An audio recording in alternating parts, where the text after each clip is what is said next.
Armes silencieuses pour guerre tranquille. Le document suivant, daté de mai 1979, a été trouvé le 7 juillet 1986 dans un photocopieur IBM acheté à une vente de surplus militaire. Négligence ou fuite intentionnelle, il semble que ce document ait été en la possession des services secrets de l'US Navy. Le document, par sécurité, ne porte pas la signature de l'organisation dont il provient. Mais des recoupements d'informations et de dates laissent supposer qu'il pourrait s'agir du groupe de Bilderberg, un club de réflexion qui rassemble des personnes extrêmement puissantes, des mondes de la finance, de l'économie, de la politique, de l'armée et des services secrets. Le document se présente comme un manuel de programmation de la société, apparemment destiné aux nouveaux membres de l'organisation. Ce document pourrait aussi avoir été écrit par un auteur de science-fiction inspiré ou par un journaliste bien informé. Vrai ou faux, l'important est que les stratégies qui sont décrites ici sont très largement appliquées dans les orientations de l'économie et de la société depuis 30 ans, dans tous les pays occidentaux et avec une remarquable synchronisation. Publié en annexe du livre Behold the Pale Horse de William Cooper. Light Technology Publishing, 1991.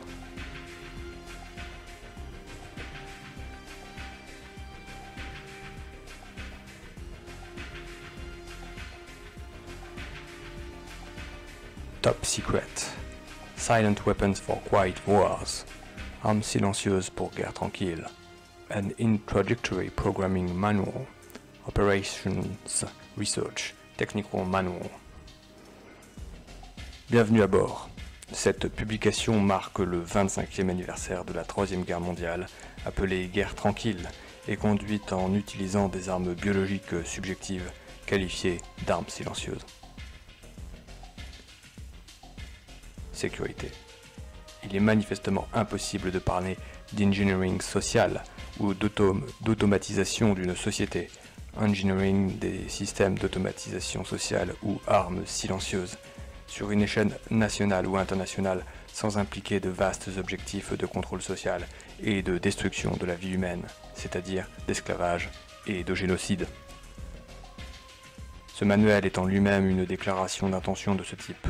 Un tel écrit doit être tenu à l'abri du regard du public.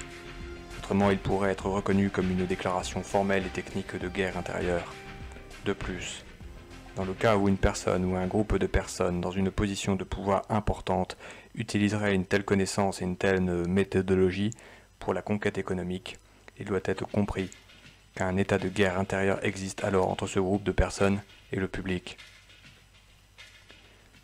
La solution au problème de notre époque requiert une approche impitoyablement franche, sans s'embarrasser de valeurs religieuses, morales ou culturelles. Vous avez été sélectionné pour ce projet en raison de votre capacité à regarder la société humaine avec une froide objectivité, et encore d'analyser ou de discuter de vos observations et conclusions avec des capacités intellectuelles similaires, sans la perte de la discrétion ou de l'humilité. De telles vertus sont exercées dans votre propre intérêt supérieur. Ne déviez pas d'elles.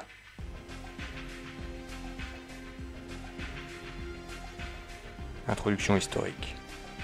La technologie des armes silencieuses a évolué à partir d'Operations Research, une méthodologie stratégique et tactique développée par l'état-major militaire en Angleterre durant la Seconde Guerre mondiale. Le but original d'Operations Research était d'étudier les problèmes stratégiques et tactiques de défense aérienne et terrestre avec pour objectif l'utilisation effective de ressources limitées contre des ennemis étrangers. Il fut bientôt reconnu par ceux en position de pouvoir que les mêmes méthodes pouvaient être utiles pour contrôler totalement une société. Mais de meilleurs outils étaient nécessaires. L'engineering social, l'analyse et l'automatisation d'une société, requiert la mise en relation d'une grande quantité d'informations économiques toujours changeantes, si bien qu'un système ultra rapide de traitement de l'information était nécessaire pour prendre de vitesse la société et prédire quand celle-ci sera parvenue à sa capitulation.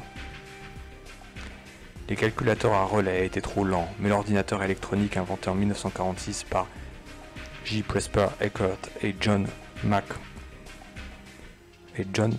Mauchly remplit la mission.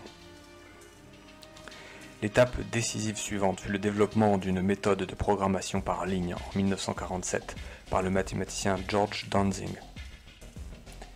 Puis en 1948, le transistor inventé par Bardeen, Brattain et Shockley promit le champ d'action de l'ordinateur à une expansion rapide grâce à la réduction de l'espace et de l'énergie nécessaire.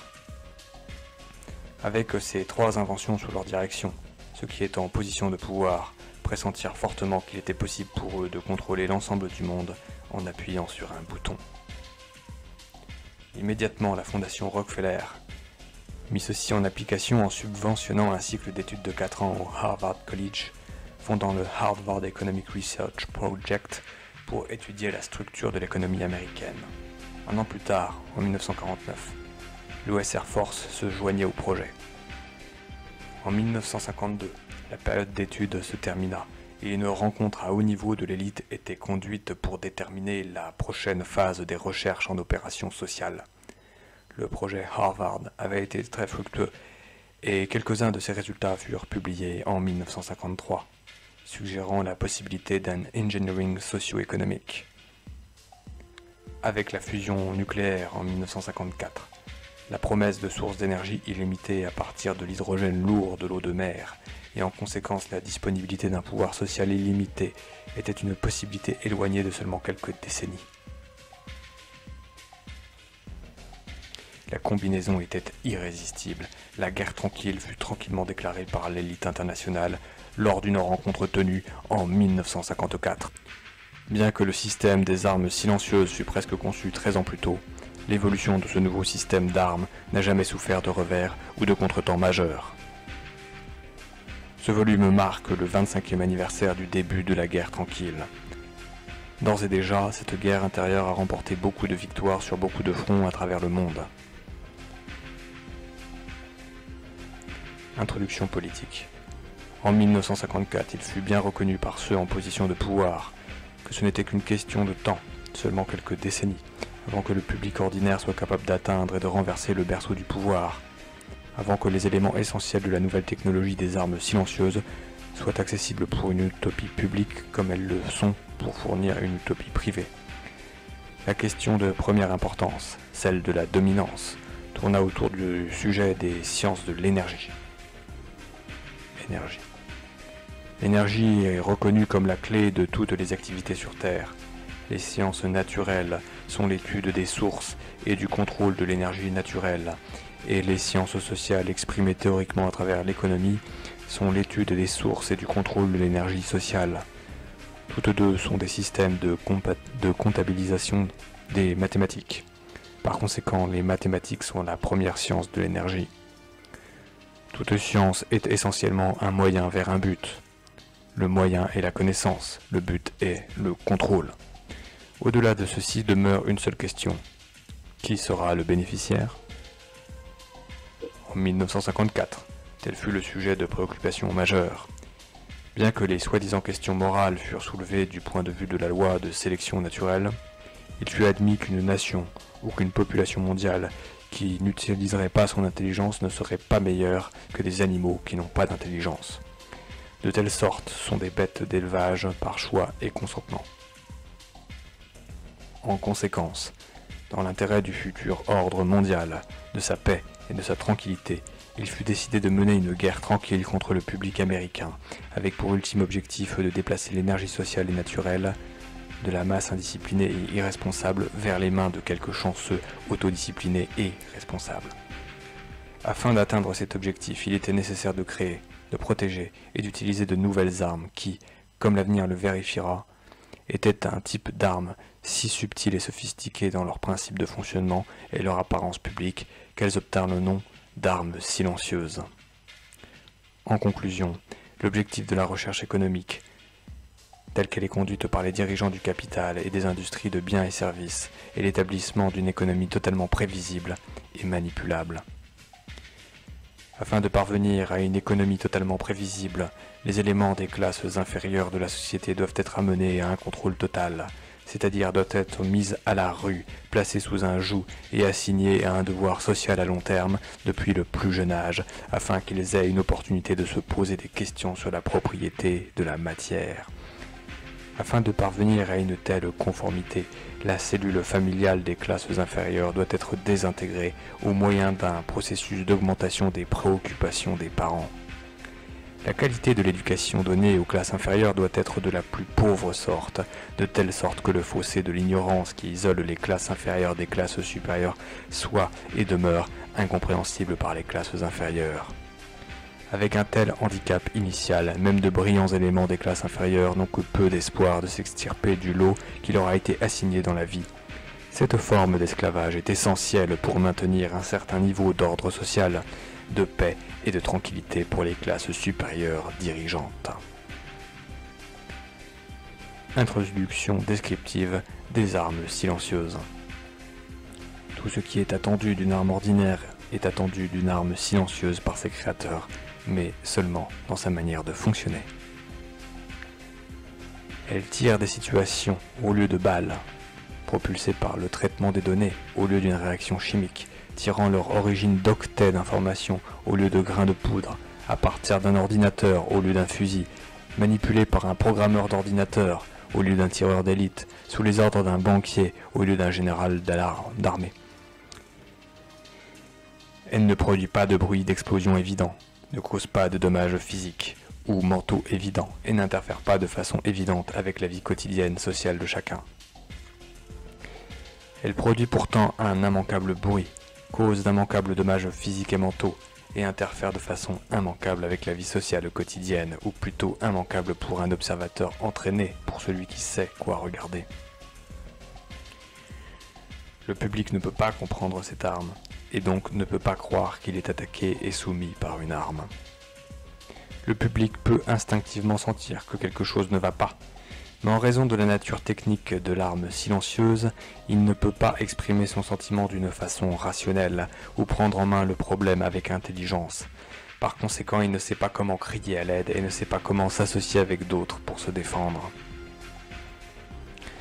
Lorsqu'une arme silencieuse est appliquée graduellement, les gens s'ajustent, s'adaptent à sa présence et apprennent à tolérer ses répercussions sur leur vie jusqu'à ce que la pression psychologique devienne trop grande et qu'ils s'effondrent. En conséquence, l'arme silencieuse est un type d'arme biologique. Elle attaque la vitalité, les options et la mobilité des individus d'une société, en connaissant, comprenant, manipulant et attaquant leurs sources d'énergie sociale et naturelle, ainsi que leurs forces et faiblesses physiques, mentales et émotionnelles. Introduction théorique. Donnez-moi le contrôle sur la monnaie d'une nation, et je n'aurai pas à me soucier de ceux qui font ces lois. Mayer Amschel Rothschild, 1743-1812. La technologie actuelle des armes silencieuses est une extension d'une idée simple découverte, succinctement exprimée et effectivement appliquée par Mayer Amschel Rothschild. Monsieur Rothschild découvrit le composant passif manquant de la théorie économique, connu sous le terme d'induction économique. Bien sûr, il ne pensa pas sa découverte en ces termes du XXe siècle, et l'analyse mathématique dut attendre la seconde révolution industrielle, l'avènement des théories physiques et électroniques, et finalement l'invention de l'ordinateur électronique, avant d'être effectivement mise en application dans le contrôle de l'économie mondiale. Énergie, la découverte de M. Rothschild.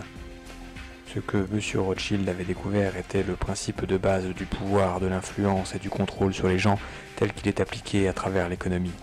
Ce principe est: lorsque vous prenez l'apparence du pouvoir, les gens vous le donnent bientôt. M. Rothschild avait découvert que la monnaie ou les comptes de crédit sur dépôt avaient l'apparence requise du pouvoir qui pouvait être utilisé pour induire les gens, en échangeant leur réelle richesse contre une promesse de richesse plus grande. Il déposerait des richesses réelles en échange d'une simple lettre de change. M. Rothschild vit qu'il pouvait émettre plus de promesses qu'il ne pouvait en rembourser, aussi longtemps qu'il pourrait montrer un stock d'or pour rassurer ses clients. M. Rothschild prêta ses lettres de promesses aux particuliers et aux États.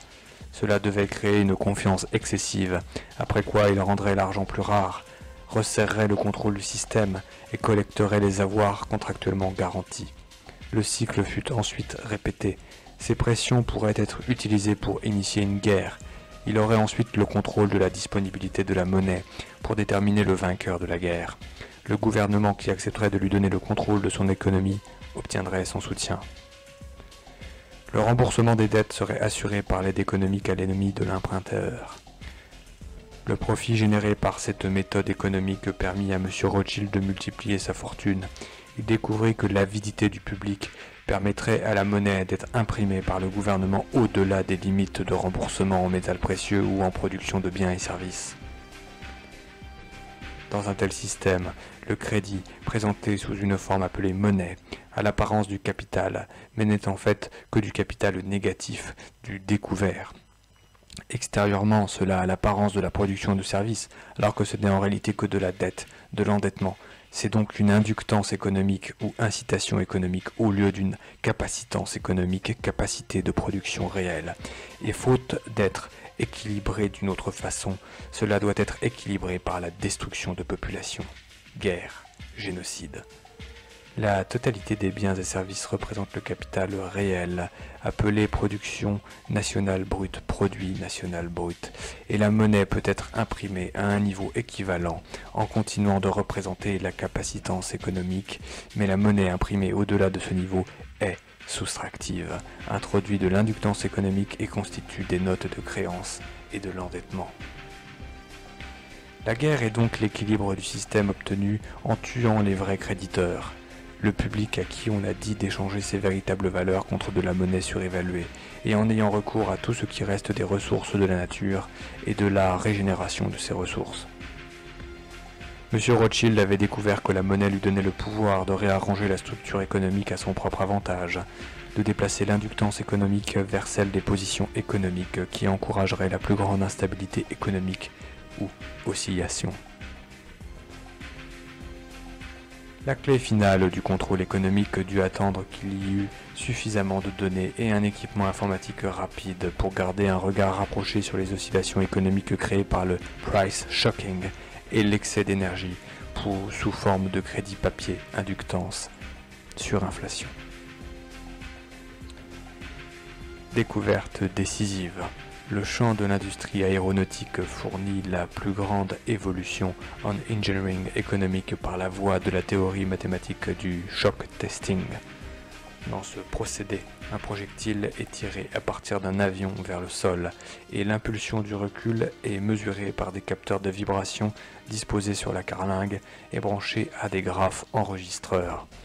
En étudiant l'écho ou les réflexions de l'impulsion de recul sur l'avion, il est possible de découvrir les vibrations critiques dans la structure de l'avion. Du point de vue de l'engineering, cela signifie que les forces et les faiblesses de la structure d'un avion en termes d'énergie vibratoire peuvent être découverts et manipulés. Application en économie. Pour utiliser cette méthode de shock testing aéronautique dans l'engineering économique, les prix des produits sont soumis à un choc et la réaction du public est mesurée. L'écho résultant du choc économique est interprété théoriquement par des ordinateurs et la structure psycho-économique est ainsi découverte. C'est par ce procédé qu'est découvert ce qui définit le ménage familial et rend possible son évaluation.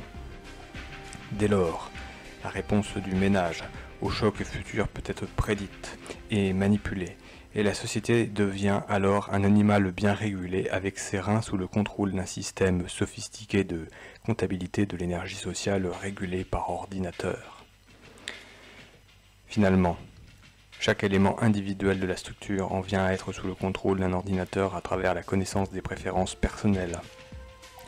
Une telle connaissance étant garantie par l'association informatique du code-barre avec des consommateurs identifiés via le numéro de carte de crédit et plus tard par le tatouage permanent sur le corps d'un numéro invisible sous la lumière ambiante ordinaire. Le modèle économique. Le Harvard Economic Research Project, 1948 à nos jours, était une extension d'Operation Research. Son propos était de découvrir la science du contrôle d'une économie, au départ l'économie américaine, puis l'économie mondiale, Il fut pressenti qu'avec suffisamment de bases mathématiques et de données, il serait bientôt facile de prédire et de contrôler la tendance d'une économie, aussi bien que de prédire et de calculer la trajectoire d'un projectile. Ceci s'est effectivement avéré être le cas. Plus encore, l'économie a été transformée en un missile guidé vers une cible. Le but immédiat du projet Harvard était de découvrir la structure économique. Quelle force modifie cette structure? Comment le comportement de la structure peut être prédit et comment il peut être manipulé? Ce qui était recherché était une connaissance bien organisée des structures mathématiques et des interrelations d'investissement, de production, de distribution et de consommation.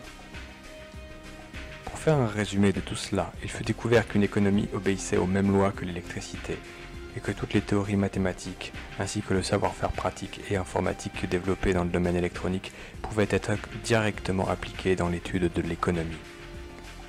Cette découverte ne fut pas proclamée ouvertement, et ses implications les plus subtiles furent et sont encore un secret soigneusement gardé, comme par exemple le fait que dans un modèle économique, la vie humaine est mesurée en dollars, ou qu'une étincelle électrique générée à l'ouverture d'un interrupteur connecté à un inducteur actif est mathématiquement analogue à l'initiation d'une guerre. Le plus grand obstacle rencontré par les théoriciens de l'économie fut la description précise du ménage en tant qu'industrie. Ceci est un défi parce que les achats du consommateur sont une affaire de choix, qui est lui-même influencé par le revenu, les prix et d'autres facteurs économiques. Cet obstacle fut levé par un moyen indirect et statistiquement approximatif en utilisant le shock testing pour déterminer les caractéristiques courantes appelées coefficients techniques courants d'une industrie de biens ménagers. Finalement, parce que les problèmes en économie théorique pouvaient être traduits très facilement en problèmes d'électronique théorique, et la solution traduite à son tour en sens inverse, il s'ensuivit que seul un livre de traduction linguistique et de définition de concepts avait besoin d'être écrit. Le reste pouvait être trouvé dans les travaux ordinaires en mathématiques et électronique. Cela rend inutile la publication d'un livre sur l'économie avancée et simplifie considérablement la sécurité du projet. Le shock testing économique. L'une des méthodes d'évaluation des coefficients techniques d'une industrie de transformation consiste à soumettre le prix des produits à un choc et à noter les changements dans les ventes de tous les produits. Non seulement le prix des produits, mais aussi la disponibilité du travail peut être utilisé comme moyen de shock testing. Les grèves fournissent d'excellents shock tests d'une économie, en particulier dans les secteurs de services critiques comme le transport routier, les communications, les services urbains collectifs, énergie, eau, ramassage des ordures, etc. Grâce au shock testing, il fut découvert une relation directe entre la disponibilité du flux d'argent dans une économie et la réponse d'une masse de gens en fonction de cette disponibilité. Par exemple, il y a une relation quantitative mesurable entre le prix de l'essence et la probabilité qu'une personne fasse l'expérience d'un mal de tête, ou ressente l'envie de voir un film violent, fumer une cigarette ou aller à une taverne pour une chope de bière. Le plus intéressant est qu'en observant et mesurant les modèles économiques par lesquels le public essaie de fuir ses problèmes et s'échapper de la réalité et en appliquant la théorie mathématique d'Operations Research, il est possible de programmer des ordinateurs pour prédire la plus probable combinaison d'événements créés, c'est-à-dire les chocs, qui amèneront à un contrôle complet et à la subjugation du public à travers une subversion de l'économie publique, en agitant l'arbre à prunes. Concepts généraux de l'énergie. Dans l'étude des systèmes d'énergie, il apparaît toujours trois concepts élémentaires. Ce sont l'énergie potentielle, l'énergie cinétique et la dissipation d'énergie. Et correspondant à ces trois concepts, il y a trois contreparties physiques essentielles et idéalisées appelées composants passifs. Premier composant passif. Dans la science physique, le phénomène d'énergie potentielle est associé à une propriété physique appelée élasticité ou rigidité et qui peut être représentée par un ressort tendu. En sciences électroniques, l'énergie potentielle est stockée dans un capaciteur au lieu d'un ressort. Cette propriété est appelée capacitance au lieu d'élasticité ou rigidité. Dans la science physique, le phénomène d'énergie cinétique est associé à une propriété physique appelée inertie ou masse et peut être représenté par une masse en mouvement. En science électronique, l'énergie cinétique est stockée dans un inducteur, un champ magnétique. Cette propriété est appelée induction au lieu d'inertie.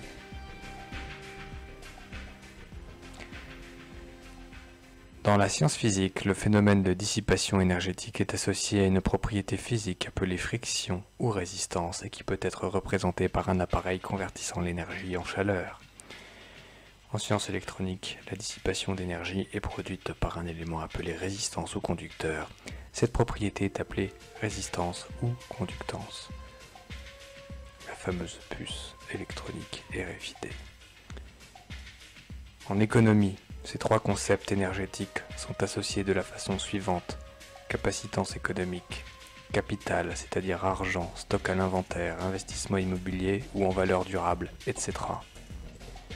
Dans la science physique, le phénomène de dissipation énergétique est associé à une propriété physique appelée friction ou résistance et qui peut être représentée par un appareil convertissant l'énergie en chaleur. En science électronique, la dissipation d'énergie est produite par un élément appelé résistance ou conducteur. Cette propriété est appelée résistance ou conductance. En économie, ces trois concepts énergétiques sont associés de la façon suivante. Capacitance économique, capital et conductance économique. Savoir que le capital, c'est argent, stock à l'inventaire, investissement immobilier ou en valeur durable. Et ensuite les marchandises, avec les coefficients de flux de production, l'inductance économique, les services. L'ensemble de la théorie mathématique développée dans l'étude d'un système d'énergie, qu'il soit mécanique, électronique, etc., peut être directement appliqué dans l'étude de n'importe quel autre système d'énergie, par exemple économique. Le modèle E, avec un grand E, le modèle grand E. Une économie nationale consiste en des flux simultanés de production, distribution, consommation et investissement. Si l'on assigne une valeur numérique à tous ces éléments, y compris le travail et les fonctions humaines, avec comme unité de mesure, disons, le dollar de 1939, alors ce flux peut être représenté par un courant circulant dans un circuit électrique et son comportement peut être prédit et manipulé avec une précision utile. Les trois composants énergétiques passifs de l'électronique, le capaciteur, le conducteur ou résistance et l'inducteur, correspondent aux trois composants énergétiques passifs de l'économie, appelés respectivement le capital, les biens et les services, c'est-à-dire que le capaciteur, c'est le capital, le conducteur, ce sont les biens, et la résistance, ce sont les services. Non, et l'inducteur, ce sont les services. Bon. La capacitance économique représente le stockage de capital sous une forme ou sous une autre. La conductance économique représente le niveau de conductance des matières pour la production de biens. L'inductance économique représente l'inertie de la valeur économique en mouvement. C'est un phénomène de population connu sous le nom de service.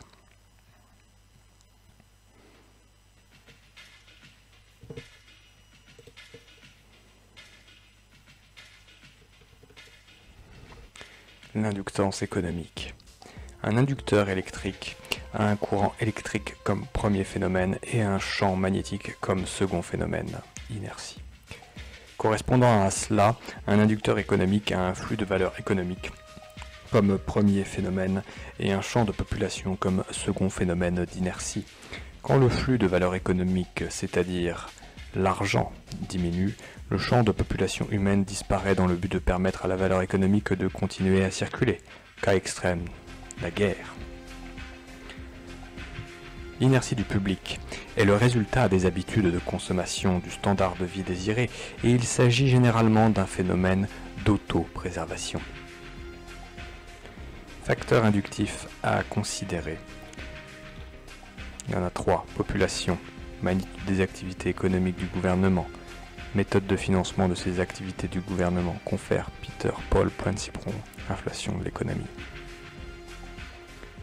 La conversion, alors conversion des charges, conversion de Coulomb, conversion dollar 1939, conversion flux courant, conversion ampère Coulomb seconde, conversion dollar de flux par an, conversion force de motivation, conversion volt, conversion demande en dollars ou output, conductance ampère par volt, flux annuel en dollars par dollar de demande, capacitance Coulomb par volt, dollar de production stock par dollar de demande.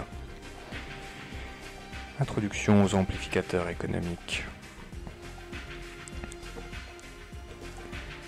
Introduction aux amplificateurs économiques. Les amplificateurs économiques sont les composants actifs de l'engineering économique. La caractéristique de base de n'importe quel amplificateur, qu'il soit mécanique, électrique ou économique, est qu'il reçoit un signal de contrôle en entrée, input, et délivre de l'énergie à partir d'une source d'énergie indépendante vers un terminal spécifique en sortie, output, dans une relation prévisible avec le signal de contrôle en entrée, plus RFID. La forme la plus simple d'amplificateur économique est un instrument appelé publicité. Si une publicité TV s'adresse à une personne comme si elle était âgée de 12 ans, alors en raison de la suggestibilité, elle aura avec une certaine probabilité une réponse ou une réaction aussi dénuée de sens critique que celle d'une personne de 12 ans. Un amplificateur économique peut avoir plusieurs entrées ou sorties. Sa réponse peut être instantanée ou différée. Son circuit peut être représenté symboliquement par un interrupteur tournant si ses options sont exclusives, qualitatives ou binaires, go ou no go. 1, 0, 1, 0, 0, 1, binaire, où il peut avoir ses relations paramétriques entrée-sortie spécifiées par une matrice avec les sources d'énergie internes représentées. Puce RFID. Quelle que soit la forme qu'il puisse avoir, son but est de gouverner le flux d'énergie d'une source vers un réceptacle en sortie, en relation directe avec un signal de contrôle extérieur. Pour cette raison, il est considéré comme un élément ou composant de circuit actif. Puce RFID. Les amplificateurs économiques se répartissent en des classes appelées stratégies et, en comparaison avec les amplificateurs électroniques, les fonctions internes spécifiques d'un amplificateur économique sont appelées logistiques au lieu d'électriques. De plus, les amplificateurs économiques ne délivrent pas seulement un gain d'énergie, mais sont aussi en pratique utilisés pour provoquer des changements dans les circuits économiques. Dans le design d'un amplificateur économique, nous devons avoir une idée d'au moins 5 fonctions qui sont: première fonction, le signal en entrée disponible; deuxième fonction, les objectifs de contrôle sortie souhaités; troisième fonction, les objectifs stratégiques; quatrième fonction, les sources de pouvoir économique disponibles; cinquième fonction, les options logistiques. Le processus de définition et d'évaluation de ces facteurs et d'incorporation de l'amplificateur économique dans un système économique a été populairement appelé Game Theory. Game Theory. Théorie du jeu. Le design d'un amplificateur économique commence par la spécification du niveau d'énergie de l'output, qui peut aller de personnel à national. La deuxième condition est la vitesse de réponse, c'est-à-dire la vitesse avec laquelle l'action en sortie est une fonction des commandes en entrée. Un gain élevé combiné avec un fort feedback aide à obtenir la précision requise. La plupart des erreurs résideront dans le signal de données en entrée. Amplification des sources d'énergie. L'étape suivante dans le processus du design d'un amplificateur économique est de découvrir les sources d'énergie. Les sources d'énergie qui soutiennent tout système économique sont bien sûr la fourniture de matières premières et le consentement du peuple à travailler et en conséquence à assumer un certain rang social, position, niveau ou classe dans la structure sociale, c'est-à-dire de fournir du travail au niveau varié de l'ordre concerné. Chaque classe, en œuvrant à garantir son propre niveau de revenu, contrôle le niveau immédiatement en dessous de lui et ainsi préserve la structure de classe. Ceci fournit la stabilité et la sécurité, mais aussi un gouvernement par le haut. Au fil du temps et de l'amélioration de la communication et de l'éducation, les éléments des classes inférieures deviennent aptes à la connaissance et envieux des bonnes choses que les membres des classes supérieures possèdent. Ceci menace la souveraineté de l'élite. Si l'ascension des classes inférieures peut être contenue assez longtemps, l'élite peut parvenir à la dominance de l'énergie et le peuple par consentement ne tiendra plus alors une position de ressources énergétiques essentielles. Jusqu'à ce qu'une telle dominance de l'énergie soit absolument établie, le consentement du peuple à travailler et à laisser les autres prendre en main leurs affaires doit être pris en considération dans la mesure où un échec en ce domaine amènerait le peuple à interférer dans le transfert final des sources d'énergie au contrôle de l'élite. Il est essentiel de reconnaître qu'à l'heure actuelle, le consentement du public est encore une clé essentielle pour la distribution de l'énergie dans le processus d'amplification économique. Par conséquent, le consentement en tant que mécanisme de libération de l'énergie va maintenant être étudié. Consentement, la première victoire. Un système d'armes silencieuses opère à partir de données obtenues d'un public docile par des moyens légaux. Davantage d'informations est rendu disponible pour les programmeurs des systèmes d'alarmes silencieuses à travers l'Internal Review Service, la fameuse IRS, voire étude de la structure de l'économie américaine pour une liste de sources IRS. L'information consiste en la livraison obligatoire de données bien organisées contenues dans les formulaires de taxes fédéraux ou nationaux, collectées, assemblées et présentées par les payeurs de taxes et les employeurs. De plus, le nombre de tels formulaires soumis à l'IRS est un indicateur utile du consentement du public, un facteur important dans la prise de décisions stratégiques. D'autres sources de données sont exposées dans la courte liste d'inputs. Les coefficients de consentement sont un feedback numérique indiquant le statut de victoire.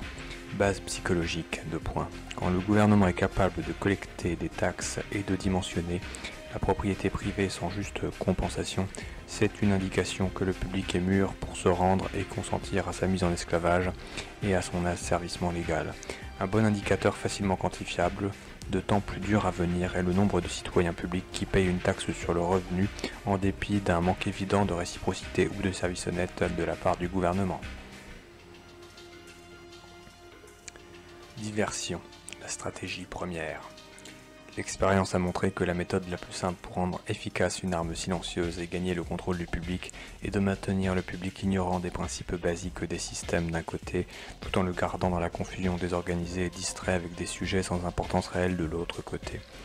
Ceci est obtenu en décourageant l'activité de leurs esprits, sabotant leurs activités mentales, fournissant des programmes d'éducation de basse qualité en mathématiques, logique, design des systèmes et économie, et en décourageant la créativité. 2. En encourageant leurs émotions, augmentant leur égocentrisme et leur goût pour les activités émotionnelles et physiques. En petit a, multipliant des affronts et attaques émotionnelles, viols mentales et émotionnels, au moyen d'un barrage constant de violence, de guerre, de sexe dans les médias, en particulier la TV et les journaux. B. Leur donnant ce qu'ils désirent en excès, la junk food pour l'esprit, et en les privant de ce dont ils ont réellement besoin. 3. En réécrivant l'histoire et la loi, et soumettant le public à des distractions en étant ainsi capable de déplacer leurs pensées de leurs besoins personnels vers des priorités extérieures hautement fabriquées. Ceci prévient leur intérêt à leur découverte possible des armes silencieuses et de la technologie d'automatisation sociale. La règle générale est qu'il y a un profit dans la confusion. Plus la confusion est grande, plus le profit est grand. Ainsi, la meilleure approche est de créer des problèmes et ensuite d'offrir des solutions. Sommaire de la diversion. Médias, enseignement, spectacle, travail. Médias. 2 points. Garder l'attention du public adulte distraite, loin des véritables problèmes sociaux, captivé par des sujets sans importance réelle. Enseignement. Garder le public ignorant des véritables mathématiques, de la véritable économie, de la véritable loi et de la véritable histoire. Spectacle. Maintenir le divertissement public en dessous du niveau de la 6e. Travail. Garder le public occupé, sans aucun temps pour penser. De retour à la ferme avec les autres animaux. Table des stratégies. Faites ceci pour obtenir ceci. Alors, faites ceci. Gardez le public ignorant. Pour obtenir ceci, moins d'organisation publique. Faites ceci. Créez de la préoccupation. Pour obtenir ceci, moins de défense. Attaquez la cellule familiale pour contrôler l'éducation de la jeunesse. Donnez moins de cash et plus de crédit ou d'indemnité. Plus de laisser-aller et plus de données. Conformité sociale égale simplicité de la programmation informatique. Minimisez la protestation contre les taxes et vous obtiendrez un maximum de données économiques, un minimum de problèmes de contraintes. Stabiliser le consentement pour obtenir la simplicité des coefficients.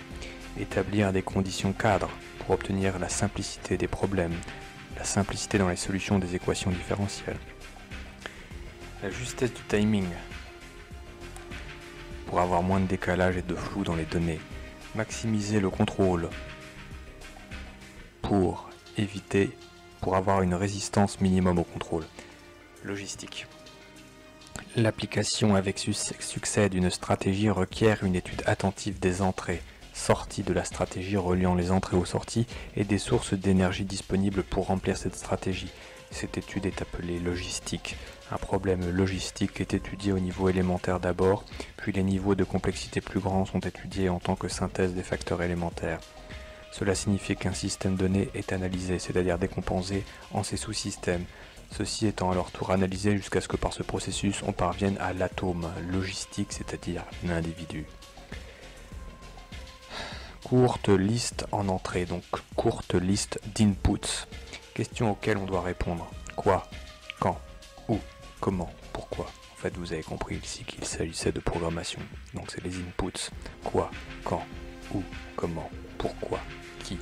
Source d'informations générales, écoute téléphonique, surveillance, analyse des ordures, comportement des enfants à l'école, standard de vie selon la nourriture, l'habillement, l'habitat, les moyens de transport, contacts sociaux, téléphone, enregistrement d'appels répertoriés, famille, certificat de mariage, de naissance, etc.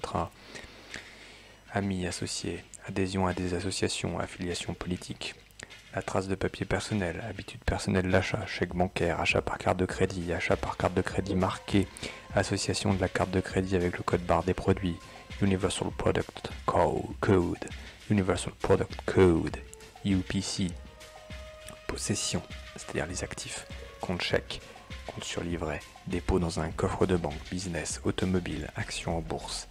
Les handicaps, à savoir ce sont des passifs, emprunt, crédit à la consommation. Les ennemis, voire sources légales, sources gouvernementales, aide sociale, sécurité sociale, indemnité de chômage, subventions et bourses, sources gouvernementales, le fisc, à savoir l'Internal Revenue Service, l'OSHA, le Census Bureau, les statistiques et le recensement. Autres sources gouvernementales, surveillance du courrier postal, type d'habitude, programmation, force et faiblesse, activité, sport, hobby, peur, angoisse, relevé hospitalier, sensibilité aux médicaments, réaction à la douleur, etc. Relevé psychiatrique, peur, angoisse, phobie, adaptabilité, réaction aux stimuli, violence, suggestibilité ou hypnose, souffrance, plaisir, amour et sexe. Comportement adaptatif, consommation d'alcool, consommation de drogue, divertissement, spectacle. Facteurs religieux influençant le comportement, autres méthodes pour s'échapper de la réalité. Sensibilité politique, conviction, contact, position, force-faiblesse, projet-activité. Input légaux, contrôle du comportement, enregistrement des tribunaux, procès-verbaux, policiers. Infraction routière, dénonciation faite à la police. Tout ça, c'était donc la liste des inputs. Comment en fait programmer les logiciels. Courte liste d'outputs. Création de situations contrôlées, manipulation de l'économie et de la société. On va se servir des inputs pour faire le logiciel. Et en sortie, vous avez donc les outputs, c'est-à-dire à quoi va servir le logiciel. Donc, le logiciel va servir à allouer des opportunités, détruire des opportunités, contrôler l'environnement économique, contrôler la disponibilité des matières premières, contrôler le capital, contrôler les taux bancaires, contrôler l'inflation de la monnaie, contrôler la possession de la propriété, contrôler la capacité industrielle, contrôler la fabrication, contrôler la disponibilité des biens de consommation, contrôler le prix des biens de consommation, contrôler les services, la force de travail, contrôler les paiements à des fonctionnaires du gouvernement, contrôler les fonctions juridiques, contrôler les fiches et données personnelles, contrôler la publicité, contrôler le contact avec les médias, contrôler le matériel disponible pour la réception TV, détourner l'attention des problèmes réels, encourager les émotions, créer le désordre, le chaos et l'aliénation mentale, contrôler l'élaboration de formulaires de taxes plus détaillés, contrôler le stockage de l'information, développer les analyses des profils psychologiques sur les individus, contrôler les facteurs sociologiques, contrôler les possibilités de richesse, faire du faible une proie, neutraliser les forces, drainer la richesse et la substance. Voilà pourquoi il nous faut une puce RFID. L'utérus artificiel. Dès le moment où une personne quitte l'utérus de sa mère, ses efforts de tous les instants sont consacrés à construire et à maintenir des utérus artificiels dans lesquels se retirer ou des formes variées de coquilles protectrices de substitution. L'objectif de ces utérus artificiels est de fournir un environnement stable pour à la fois l'activité stable et instable, de fournir un habitat pour le processus évolutif de croissance et de maturité, c'est-à-dire la survie, de fournir de la sécurité pour la liberté et de fournir une protection défensive contre une activité offensive. C'est un petit peu comme un incubateur, on parle aujourd'hui d'incubateur d'entreprise. Ceci est vrai à la fois pour le public ordinaire et pour l'élite. Toutefois, il y a une différence fondamentale dans la façon dont chacune de ces classes aborde la solution au problème. La structure politique d'une nation, à savoir la dépendance. La première raison pour laquelle les citoyens individuels d'un pays créent une structure politique est un désir subconscient de perpétuer la relation de dépendance de leur enfance. Exposés simplement, ils veulent un ange gardien pour éliminer tout risque de leur vie, poser un poulet sur la table de chaque dîner, habiller leur corps, les border dans le lit le soir et leur dire que tout ira bien quand ils se réveilleront le lendemain matin. La demande du public est incroyable, alors l'ange gardien, le politicien répond à l'incroyable par l'incroyable, en promettant le monde sans rien apporter. Donc, qui est le plus grand menteur, le public ou l'ange gardien? Le business angel. Le comportement du public est dominé par la peur, la paresse et la facilité. Ceci est la base de l'État-providence en tant qu'arme stratégique utile contre un public écœurant. Action offensive. La plupart des gens veulent être capables de soumettre et ou de tuer d'autres êtres humains qui dérangent leur vie quotidienne, mais ne veulent pas avoir à affronter les problèmes moraux et religieux qu'un tel acte de leur part pourrait engendrer. Par conséquent, ils assignent le sale travail aux autres, incluant leurs propres enfants, comme pour garder le sang hors de leurs mains. Ils s'extasient sur le sauvetage d'animaux par des humains, et puis s'assoient devant un délicieux hamburger dans un taudis repeint en blanc, en bas de la rue et hors de vue. Mais encore plus hypocrite, ils paient des taxes pour financer une association professionnelle d'hommes célèbres, collectivement appelés politiciens, et puis se plaignent de la corruption dans le gouvernement. Responsabilité. Encore une fois, la plupart des gens veulent être libres de faire les choses, explorer, etc. Mais ils ont peur d'échouer. La crainte de l'échec est manifestée par l'irresponsabilité, en particulier en déléguant ses responsabilités personnelles à d'autres, là où le succès est incertain ou comporte des obligations que la personne n'est pas préparée à accepter. Ils veulent l'autorité, racine étymologique de hauteur, mais ils n'accepteront aucune responsabilité ou obligation. En conséquence, ils chargent les politiciens d'affronter la réalité pour eux, ce qui n'est pas fait. En résumé, le peuple mandate les politiciens afin que le peuple puisse obtenir la sécurité sans avoir à l'organiser, obtenir l'action sans avoir à y réfléchir, infliger le vol, les blessures et la mort à d'autres sans avoir à contempler la vie et la mort, éviter la responsabilité pour leurs propres intentions, obtenir les bénéfices de la réalité et de la science sans s'exercer eux-mêmes à la discipline d'affronter ou d'apprendre l'une ou l'autre de ces choses. Ils donnent aux politiciens le pouvoir de créer et de diriger une machine de guerre pour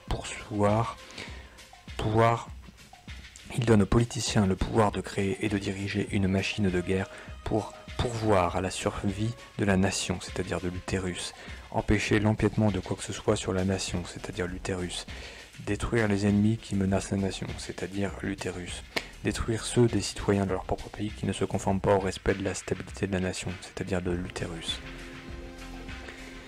Relation du flux dans le temps et oscillation autodestructive. Une industrie type peut être symbolisée électroniquement de plusieurs manières. La plus simple est de représenter la demande par un voltage et l'offre par un courant. Quand ceci est fait, la relation entre les deux devient ce que l'on appelle une admission, qui peut résulter de trois facteurs économiques. Petit 1, le flux rétrospectif, petit 2, le flux présent et petit 3, le flux prévisionnel. Donc flux rétrospectif, flux présent et flux prévisionnel. Donc passé, présent, futur. Le flux prévisionnel, donc le flux futur, est le résultat de la propriété des entités vivantes qui fait que l'énergie, c'est-à-dire la nourriture, est stockée pour une période de basse énergie, c'est-à-dire pour la saison d'hiver. Dans une industrie de production, il prend différentes formes. L'une d'elles est connue sous le nom de stock de production ou inventaire. En symbolique électronique, ce type de demande industrielle, pure industrie de capital, est représenté par la capacitance et le stock ou ressource est représenté par une charge stockée. La satisfaction d'une demande industrielle souffre d'un décalage à cause de l'effet de remplissage des stocks.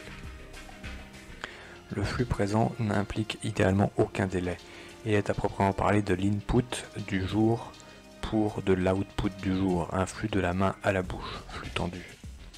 En symbolique électronique, ce type de demande industrielle est représenté par une conductance qui est alors une simple valve économique, un élément dissipatif. Le flux du passé ou flux rétrospectif est connu comme habitude ou inertie. En électronique, ce phénomène est caractéristique d'un inducteur, pure industrie de service, dans lequel un flux de courant équivalent économique, le flux d'argent, crée un champ magnétique équivalent économique, la population humaine active, qui, si le courant, flux d'argent, commence à diminuer, disparaît par la guerre pour maintenir le courant, flux d'argent énergie. D'autres alternatives importantes à la guerre en tant qu'inducteur économique sont un programme d'assistance sociale sans fin ou un énorme mais fructueux programme spatial. Le problème dans la stabilisation d'un système économique est qu'il y a trop de demandes à cause de trop d'avidité et trop de population. Il faut donc réduire la population et réduire les besoins. Cela crée une inductance économique excessive qui peut seulement être équilibrée par de la capacitance économique, vraie ressource ou valeur, c'est-à-dire biens et services. Le programme d'assistance sociale n'est rien de plus qu'un système d'équilibrage basé sur un crédit sans fin, qui crée une fausse industrie de capital pour donner à des gens non productifs un toit au-dessus de leur tête et de la nourriture dans leur estomac, les fameuses subventions.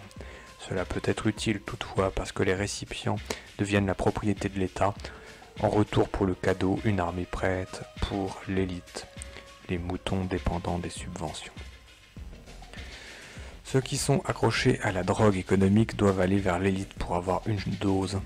En cela, la méthode d'introduction de montants importants de capacitance stabilisatrice s'applique en empruntant sur le futur crédit du monde. Le banquier est l'ami du socialiste. Ceci est une quatrième loi de mouvement et consiste en l'accomplissement d'une action et en quittant le système avant que la réaction produite ne revienne au point de départ de l'action, réaction différée. Le moyen de survivre à une réaction est de changer le système avant que la réaction ne puisse intervenir. Par ce moyen, le politicien devient plus populaire de son temps et le public paye plus tard. En fait, la mesure d'un tel politicien est le temps de délai.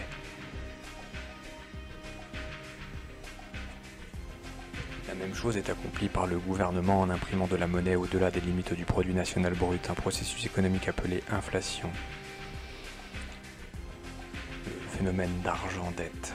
Cela met une grande quantité d'argent entre les mains du public et maintient un équilibre contre leur avidité, crée une fausse confiance en eux-mêmes et pour un moment tient le loup loin de la porte. Pyramide de Ponzi. Réserve fractionnaire. Il peut éventuellement revenir à la guerre d'équilibrer le compte, parce que la guerre est simplement en dernier ressort l'acte de détruire le créditeur et les politiciens sont les vedettes publiquement chargées de justifier l'acte et de garder la responsabilité du sang loin de la conscience du public. Voir la section sur les facteurs de consentement et la structuration socio-économique.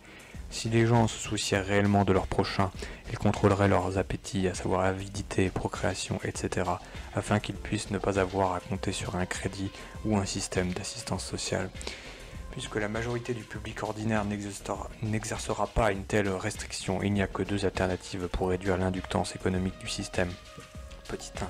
Laisser le peuple s'entretuer dans la guerre, ce qui aura pour seul résultat la destruction totale de la vie sur Terre. Petit 2. Prendre le contrôle du monde par l'utilisation d'armes silencieuses économiques sous la forme d'une guerre tranquille et réduire l'inductance économique à un niveau sûr par un processus d'esclavage et de génocide. Cette deuxième option a été retenue comme la meilleure option évidente. C'est donc la guerre silencieuse, le puçage des gens. À ce point, il doit être clair comme du cristal pour le lecteur pourquoi le secret absolu est nécessaire à propos des armes silencieuses. Le public ordinaire refuse d'améliorer sa propre mentalité et sa foi en son prochain. Il est devenu une horde de barbares proliférants et à proprement parler un fléau sur la face de la terre. Ils ne se soucient pas de la science économique pour apprendre pourquoi ils n'ont pas été capables d'éviter la guerre en dépit de la moralité religieuse et leur refus religieux ou autogratifiant de traiter les problèmes planétaires rend la solution de ces problèmes hors de leur portée. Ceci est laissé aux quelques-uns qui veulent réellement penser et survivre comme les plus aptes à survivre et résoudre les problèmes pour eux-mêmes comme pour ceux qui sont réellement conscients. Autrement, la révolution publique d'alarme silencieuse détruirait leur seul espoir de préserver la graine de la future véritable humanité.